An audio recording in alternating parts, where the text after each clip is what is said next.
ایک کامیابی کی شکل ہے اور ایک اس کی حقیقت ہے۔ کامیابی کی شکل کا تعلق ہمارے جسم سے ہے اور کامیابی کی حقیقت کا تعلق ہمارے دل سے ہے۔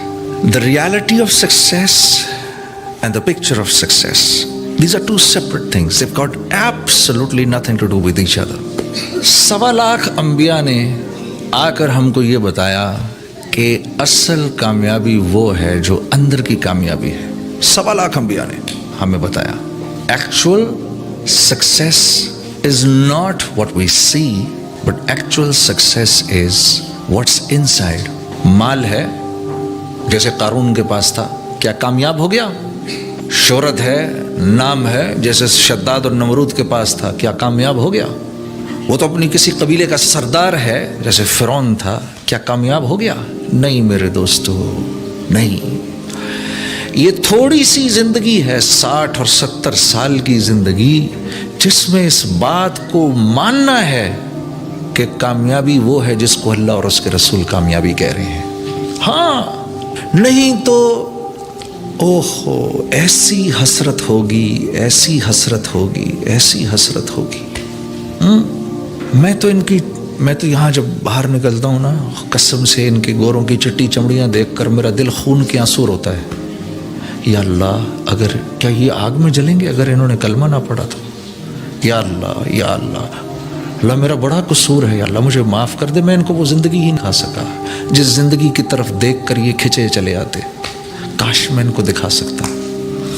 یا اللہ انہوں نے سبھی کچھ تو دے دیا اپنا ہم کو، خوبصورت وادیاں بھی دے دیں ہم کو، سڑکیں بھی دے دیں ہم کو، ہمارے بچے انہی کے اسکولوں میں پڑھتے ہیں، ہاں، یہاں تک کہ ہم انہی کے ہسپتال استعمال کرتے ہیں، یا اللہ انہی کے بنائے ہوئے موبائل استعمال کرتے ہیں، یا اللہ انہی کے بنائے ہوئے جہاز استعمال کرتے ہیں، انہی کی بنائی ہوئی گاڑیاں استعمال کرتے ہیں، یا اللہ سب کچھ تو ان کا کرتے ہیں، ہم تو دینے والے تھے، ہم کب سے لینے والے بن گئے؟ یا اللہ ہم ان کو کیا دیں؟ ہم ان کو وہ چیز دے سکتے تھے جو چیز ان کی دنیا بھی بنا دیتی اور ان کی آخرت بھی بنا دیتی، اور وہ تھی یہ کلمے والی زندگی، یہ ہم ان کو دکھا سکتے تھے۔ اور اسی کا عزم کرنے ہم یہاں آج بیٹھے ہیں، اسی لیے تو یہ اتنی مبارک مجلس ہے، اسی لیے یہ اتنی مبارک مجلس ہے میرے عزیز دوستو۔ ہاں، مسلمان کا کیا مقام ہے؟ جب تک یہ آخری مسلمان اس دنیا میں رہے گا میرے دوستو، اللہ قیامت نہیں قائم کریں گے، چاہے یہ کتنا ہی بڑا نافرمان کیوں نہ ہو۔ جس دن یہ آخری مسلمان جس کے دل میں کلمہ ہے، یہاں تک کہ جو آخری اللہ اللہ اللہ کرنے والا ہے، جب تک یہ ہے ساری دنیا کا نظام چل رہا ہے۔ جس دن یہ دنیا سے جائے گا، اللہ 7 زمین 7 آسمان سب توڑ دیں گے، نہ جبرائیل کی ضرورت، نہ اسرافیل کی ضرورت، نہ میکائیل، نہ 7 آسمان کے فرشتے، سب کچھ توڑ دیا جائے گا۔ اس لیے تو ہم اللہ کے خلیفہ ہیں، اسی لیے تو ہم اللہ کے خلیفہ ہیں۔ آپ سوچو، میں نے ایک دوست سے پوچھا، یہ گاڑی تیرے لیے تو گاڑی کے لیے ہے؟ یہ گاڑی میرے لیے ہے یا میں اس گاڑی کے لیے ہوں جو اتنی اچھی لگ رہی ہے؟ نہیں، یہ گاڑی میرے لیے ہے، یہ گاڑی نہ ہوئی تو میرے کام پھر بھی بن جائیں گے، میں نہ ہوا تو یہ چل نہیں سکتی۔ اسی طرح یہ ساری کی ساری کائنات صرف میرے آپ کے لیے ہے، صرف میرے آپ کے لیے۔ کیا اللہ کو کیا پڑی تھی؟ گھوڑا ہری گھاس کھا رہا ہے تو ہم سے کہتا تم نیلی گھاس کھاؤ، ہم کو کھانی پڑتی۔ واہ، 4 تو موسم دے دیے، 4 موسم دے دیے، چاروں موسموں کے مختلف پھل دے دیے، اور ہر ایک کا مختلف مزہ دے دیا۔ یہاں کے سیب کا مزہ کچھ اور، جاپان کے سیب کا مزہ کچھ اور، پاکستان کے سیب کا مزہ کچھ اور، ہزاروں طرح کے آم دے دیے، انگور دے دیے۔ کس کے لیے؟ یہ چیزیں تو انسان کے علاوہ اللہ کی کوئی مخلوق نہیں کھاتی۔ سوچو، دنیا میں ایک جانور ہوتا جس کو انگور کھانے کا شوق ہوتا، ہم کو ایک انگور کا دانہ نہ ملتا، پاگل ہو جاتے ہم، یار اس کو مارو بھائی خدا کے لیے، سارے انگور کھا گیا۔ یہ سب کچھ ہمارے لیے ہے، یہ ساری کائنات کے مزے، اس کی عیاشیاں، یہ خوبصورت پہاڑ، یہ جھرنے، یہ جانور۔ اور اللہ نے ایک اور کام عجیب سا کر دیا، نہ مرغی کو پتہ ہے اس نے اپنی جان کا کیا استعمال کرنا ہے، نہ گھوڑے کو پتہ، نہ ہاتھی کو پتہ، کسی کو نہیں پتہ۔ اللہ نے وہ سارا کا سارا علم دیا انسان کو، تجھ کو ہم نے تیرا استعمال بھی بتایا اور چیزوں کا استعمال بھی بتایا، ان تمام چیزوں کو تیرے لیے بنایا اور تجھے اپنے لیے بنایا. ہاں میرے دوست, ہاں. اور دنیا میں کیوں بھیجا؟ دنیا میں کیوں بھیجا؟ دنیا میں بھیجا تاکہ ہم ایک شاندار موت بنا سکیں. دنیا میں کیوں بھیجا؟ دنیا بنانے کے لیے یا آسٹریلیا بھاگنے کے لیے؟ نہیں نہیں.